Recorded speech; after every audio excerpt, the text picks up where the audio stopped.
I feel like not exactly in what you do, but here in New York City, on Long Island, and I'm sure there are parts in Jersey as well.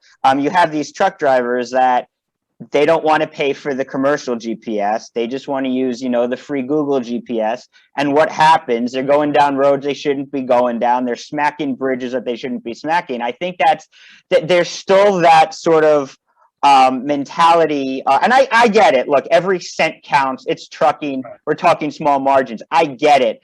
But that is still a mentality that costs you so much more in the long run than if you just make reasonable investments in technology and technology partners to help walk you through it.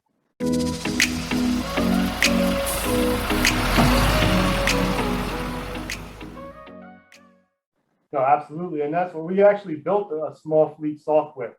It's part of the platform, the Fleet Professional Network. So basically, it's a free service that any company, if they have one or more assets, they can use and kind of keep track of repair costs. So if they're leaving money on the table, it will show them that. That is such a great tool. And the Fleet Professional Network, you're getting people coming from all across the country, small fleets joining in. Even international, we have some people from Australia, the United Kingdom. Basically, it's a community for the trucking, transportation, and fleet maintenance industry. So we've built online tools from our expertise, but we want to be able to get products and services right on the shop floor.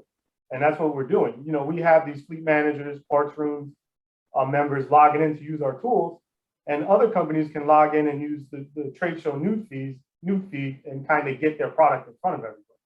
So it's a pretty cool little venture we're doing right now.